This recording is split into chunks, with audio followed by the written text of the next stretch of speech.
perkenalkan nama saya Rosaria Borusilahi dengan NIM B1A1 24001. Di sini saya akan membuat video resume tentang buku di bab 3 dengan judul Undang-Undang Negara Republik Indonesia tahun 1945 sebagai Konstitusi Indonesia.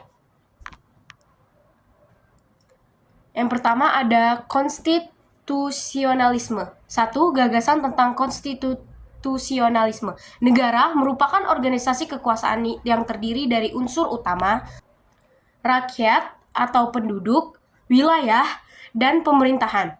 Pemerintahan bertanggung jawab menyelenggarakan tugas demi mencapai tujuan bernegara. Dalam sistem demokrasi, pemerintah ideal adalah yang menjamin hak-hak dasar rakyat dan melayani kepentingan umum. Namun, kekuasaan pemerintah perlu dibatasi untuk menghindari penyalahgunaan wewenang dan tindakan sewenang-wenang. Prinsip ini didasarkan pada hukum besi kekuasaan dari Lord Acton yang menyatakan power tends to corrupt and absolute powers corrupt absolutely. Kekuasaan jerung disalahgunakan dan kekuasaan absolut menyebabkan penyalahgunaan absolut. Pembatasan kekuasaan pemerintahan diwujudkan melalui konstitusi, yakni aturan dasar bernegara yang mengatur pembagian dan penggunaan kekuasaan negara. Konstitusionalisme adalah gagasan bahwa pemerintah harus tunduk pada pembatasan yang bertujuan mencegah penyalahgunaan kekuasaan dan menjamin hak-hak dasar warga negara. Menurut Carl J. Friedrichs, konstitualisme adalah gagasan bahwa pemerintah adalah aktivitas atas nama rakyat tetapi tunduk pada pembatasan hukum untuk menjamin bahwa kekuasaan tidak disalahgunakan. Ciri utama konstitualisme adalah yang pertama, pembatasan kekuasaan pemerintahan agar tidak bertindak sewenang-wenang terhadap warga negaranya. Yang kedua adalah jaminan hak-hak dasar dan kebebasan warga negara. Negara yang menerapkan konstitualisme menggunakan konstitusi sebagai hukum tertinggi yang mengatur hubungan antara rakyat, pemerintah, dan lembaga negara. Prinsip government by law, not by man, atau pemerintahan berdasarkan hukum, bukan individu, menjadi dasar utama. Selanjutnya, negara konstitusional. Negara konstitusional bukan hanya sekedar negara yang memiliki konstitusi, tetapi juga menganut gagasan konstitusionalisme. Artinya, konstitusi tidak hanya mengatur pembagian kekuasaan, tetapi juga membatasi kekuasaan pemerintah agar tidak disalahgunakan. Selain itu, konstitusi juga menjamin hak-hak dasar warga negara. Oleh karena itu, suatu negara hanya dapat disebut sebagai negara konstitusional jika konstitusinya membatasi kekuasaan pemerintah dan konstitusinya menjamin hak asasi manusia. Materi selanjutnya adalah konstitusi negara. Yang pertama, pengertian konstitusi. Istilah konstitusi berasal dari bahasa Prancis constituer yang berarti membentuk. Dalam konteks negara, konstitusi adalah seperangkat aturan dasar yang mengatur organisasi negara dan hubungan antara pemerintah dengan rakyat. Konstitusi sering disamakan dengan hukum dasar atau undang-undang dasar. Dalam bahasa Inggris disebut constitution, sedangkan dalam bahasa Belanda dikenal dengan istilah grondwet atau hukum tanah. Menurut pengertian ini, konstitusi memiliki fungsi utama sebagai hukum tertinggi yang mengatur tata negara. Definisi konstitusi dari berbagai ahli memberikan definisi mengenai konstitusi. Yang pertama ada Herman Heller yang menyebutkan bahwa konstitusi mencakup 3 pengertian. Secara politik, sosiologis, mencerminkan kehidupan politik masyarakat. Secara yuridis, sebagai kesatuan kaidah hukum yang hidup dalam masyarakat. Secara formal, dokumen hukum tertinggi dalam negara.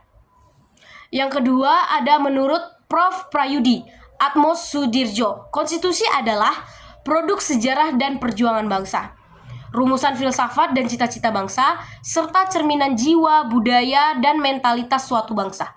Konstitusi dapat dibedakan menjadi tertulis dan tidak tertulis. Konstitusi tertulis seperti Undang-Undang Dasar memiliki bentuk formal, sedangkan konstitusi tidak tertulis adalah aturan-aturan yang hidup dalam praktik ketatanegaraan atau konvensi. Yang kedua ada kedudukan konstitusi. Konstitusi memiliki posisi strategis dalam kehidupan bernegara karena berbagai fungsi. Seperti yang pertama, dasar hukum tertinggi. Konstitusi yang menjadi pedoman utama bagi penyelenggaraan negara. Yang kedua ada instrumen pembatas kekuasaan, membatasi kewenangan pemerintah agar tidak bertindak sewenang-wenang. Yang ketiga ada pelindung hak asasi, menjamin hak-hak dasar dari setiap warga negara. Lalu materi yang ketiga ada Undang-Undang Dasar Negara Republik Indonesia 1945 sebagai Konstitusi Indonesia. Yang pertama ada sejarah dan perkembangan Konstitusi Indonesia adalah Undang-Undang 1945 yang pertama kali disahkan oleh PPKI pada tanggal 18 Agustus 1945. Namun, Undang-Undang 1945 telah mengalami berbagai periode perubahan. Yang pertama di tahun 1945 sampai 1949, Undang-Undang Dasar 1945 pertama kali berlaku. Lalu pada tahun 1949 sampai 1950 digantikan oleh Undang-Undang Republik Indonesia Serikat atau RIS. Lalu yang ketiga di tahun 1950 sampai 1959 diganti oleh Undang-Undang Sementara 1950 atau UUDS 1950.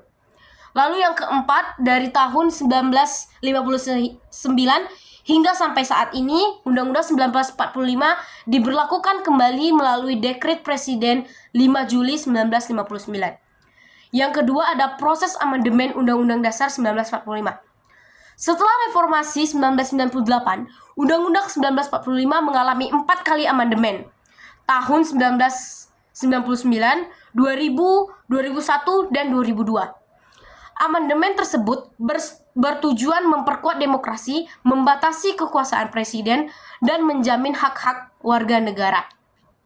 Yang ketiga ada isi Undang-Undang Dasar Negara Republik Indonesia tahun 1945. Undang-Undang Dasar Negara Republik Indonesia 1945 sekarang ini hanya terdiri atas 2 bagian, yaitu bagian pembukaan dan bagian pasal-pasal. Hal ini didasarkan pada pasal 2 aturan tambahan naskah UUD NRI 1945. Perubahan keempat yang menyatakan dengan ditetapkannya perubahan Undang-Undang Dasar ini, Undang-Undang Dasar Negara Republik Indonesia tahun 1945 terdiri atas pembukaan dan pasal-pasal.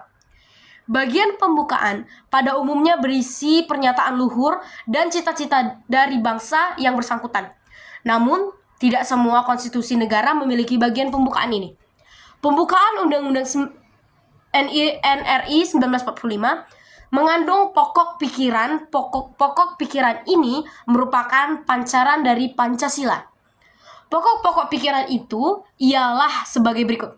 Yang pertama, negara melindungi segenap bangsa Indonesia dan seluruh tumpah darah Indonesia dengan berdasarkan atas persatuan. Dalam pokok pikiran ini diterima paham negara persatuan. Yang kedua, negara hendak mewujudkan keadilan sosial bagi seluruh rakyat Indonesia. Yang ketiga, negara berkedaulatan rakyat berdasarkan atas asas kerakyatan dan permusyawaratan perwakilan. Yang keempat, negara berdasarkan atas ketuhanan yang Maha Esa menurut dasar kemanusiaan yang adil dan beradab. Sedangkan bagian pasal-pasal dari UUD NRI 1945 merupakan bagian yang berisi pokok-pokok dari isi konstitusi. Setelah dilakukan amandemen sebanyak 4 kali, maka jumlah pasal menjadi 73 pasal, ditambah 3 pasal aturan peralihan dan 2 pasal aturan tambahan. Materi yang terakhir yaitu sistem ketatanegaraan Indonesia. Indonesia sendiri menganut sistem ketatanegaraan menurut Undang-Undang 1945 sebagai berikut. Yang pertama, bentuk negara adalah kesatuan. Yang kedua, bentuk pemerintahan adalah republik. Dan yang ketiga adalah sistem pemerintahan adalah presidensil. Dan yang keempat adalah sistem politik adalah demokrasi atau kedaulatan rakyat. Terima kasih.